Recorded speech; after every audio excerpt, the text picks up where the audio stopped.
Buenos días, chicos y chicas, y bienvenidos a la clase de español. Today we're going to be talking about comida de países hispanohablantes, food from Spanish-speaking countries. What I want you to do is I want you to pause the video and go and watch the other video that's linked in the assignment from today, and then come back to this video to continue watching the lesson.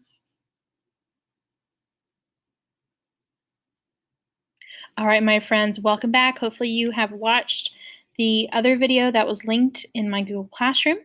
Today, what I want you to do is when you go to my Google Classroom, I want you to go to the Classwork tab and go to the Virtual Students Comida de Países Hispanohablantes. When you get there, you're going to click on this assignment, and yours probably has your name in front of it. When you click on it, it'll open up, and there should be two different slides. There's also an additional slide. Oh, yes, just two different slides. And what I want you to do is for the first slide, you're going to be filling in each of the different numbers. So, number one, you're filling in with the different foods that we see in the video today. After you write the name of the food, you're going to write where it is from. And I'll go over each of those as we watch as the video goes along. After you finish, well, you have one more activity to do, and I will explain that in just a little bit. Okay, so the first food we're going to talk about today is agua de tamarindo. If you need to, pause the video as we go to write down each of the different foods. Agua de tamarindo is a bebida, a drink, that is very famous and popular in Mexico. A place that if you were ever interested in trying it, you can go to Taco Time, which is very close to Glendover, and they serve agua de tamarindo. We also have alfajores. Alfajores are a dessert made from, you see, there are two cookies with dulce de leche in the middle.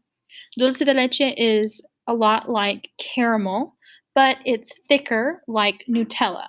So this you can also find in the grocery store. You can find it at a Spanish mom and pop shop. You can find it at Walmart and Kroger. But again, alfajores are like a sandwich cookie with dulce de leche in between, and alfajores are from Argentina. Here you can see what they look like. Agua de tamarindo is right here. This item right here is a tamarindo, a tamarind. And then here we have the alfajores, and in this case, I'm sorry, friends, they were rolled in shredded coconut. So they're the two cookies with the dulce de leche in between. You can see it's thicker than what we usually see is caramel, and then it is rolled in coconut. All right, the next two items are arepas and arroz con leche. Again, if you need to, pause as you need to write down these different items in your slides. Arepas are similar to a sandwich.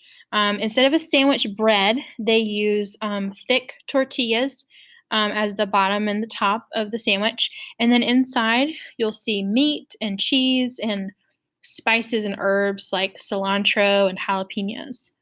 Arroz con leche is what we call in English a rice pudding, and it is a dessert made with rice that is cooked in milk, and they add spices like cinnamon and sugar to make it a really sweet dessert. Both arroz con leche is from Spain, and arepas are from Venezuela. Let's see what they look like in real life. So here we have the arepas and the arroz con leche. And you can see here in the arroz con leche, in this particular recipe, they chose to put raisins in it, which is very typical. It kind of depends on who you are to how you might make it. Everyone does it a little differently. All right, the next two items are the choripan which is a sandwich made with chorizo and chimichurri. If you were to compare it to anything in the US, you'd probably compare it to a hot dog, but it's a little fancier than that.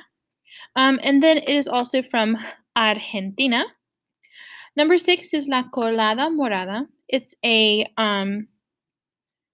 drink made from different berries, and they use flour to thicken it. Sometimes they will even take it and freeze it and kind of turn it into a slushy. And this is from Ecuador. So let's see what they look like in real life. Here's the choripan you see here. It's a bun with the chimichurri sauce, the green items here, and the chorizo. A choripan is definitely meant for people who enjoy spicy food. More than likely, you're going to encounter some different spices that are a little more than mild. Um, but if you're a spicy food lover, I think this would be something that you might want to try. Colada morada is the drink that we just saw a minute ago. It is a berry drink used where they use flour to thicken it. And you see here just some of the different berries that they topped with and had inside of the drink. All right, the next one. We have flan de coco. Now, most people don't call it flan de coco, they just call it flan. And flan is also from Spain. It is a dessert. I like to say that it's very similar to a pudding and a jello.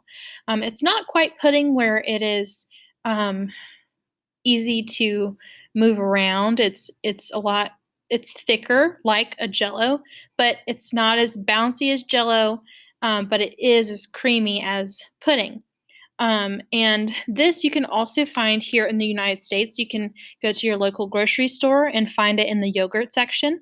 Um, You'll see it usually it's inside of a little cup, and at the bottom you're going to find this caramel sauce and then a white pudding inside.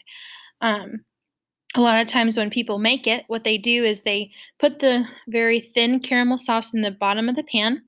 Then they put in the flan mixture and then they cook it. Sometimes people will put it in the fridge and then some people will bake it. It just kind of depends on who's making it. And then when it's ready, they'll take a plate, they'll cover the bowl, and then they'll flip it over so that the caramel is on the outside of the flan. The other item on here is the guagua de pan. I think that's a very fun name. This is a sweet treat from Ecuador. It's very similar to a gingerbread cookie in our eyes, but it's more of a pastry than it is a cookie. So let's see what these guys look like. So we here have flan. Again, you see that caramel sauce on top. They've flipped it over once it's been cooked and have the caramel sauce on top. And then we have the guagua de pan. It looks like little gingerbread man, but it's a pastry and they've taken colorful icing to decorate it. All right, number 9 and 10, número 9 y 10, tenemos dulce de leche. We talked about this one before. I'm not quite sure of its origins, but a lot of these foods, like this one, originate from Spain. So for now, I would write down that it is from Spain. You could find it in other countries, but it more than likely originates from Spain. And it's very similar to a caramel. It's thicker than caramel, more like a Nutella consistency, um, but it is used in a lot of different dishes. Empanadas are one of my favorites. They are very similar to a pizza pocket where you take dough and you put a food inside. Usually it's meat or cheese or even something sweet like chocolate. You'll pinch up the sides and then you either bake it or fry it. And so let's see what those look like. Now, again, both of these are from Spain. Dulce de leche and empanadas we would find in Spain, and then most Spanish speaking countries you will find these as well. So here we have dulce de leche and empanadas. All right, our last two is agua de Jamaica, which is a sweet drink from Mexico, and pupusas, which is a traditional El Salvador and Honduras dish. It is not a sweet dish. It's basically a bread that has been stuffed with cheese, that is either baked or fried. And so let's see what those look like. Again, pause if you need to write things down, and then you can continue. So here we have the agua de Jamaica and pupusas. You can see that cheese pull once it's warm and cooked. All right. So what you're going to do is on your slide, I want you to complete the script, including food that you have learned about today. So these are the scripts that we've been using the past couple of weeks to practice ordering in Spanish. And so in each of the blanks, you'll put a food that you saw today. So, for example, for a drink, choose one of the drinks that we saw. So I could put agua de tamarindo in the first one. And then the second one, I'm putting the kind of food. So I could say, pupusas, quiero pupusas, por favor. Once you've finished your script, I want you to create a Flipgrid reading the script you wrote. You can play both parts or just the customer. I'm going to show you an example of me playing both parts. And I decided to make a little fun video with mine, and I actually wore a fake mustache to do one of the parts. So let's watch that really quickly.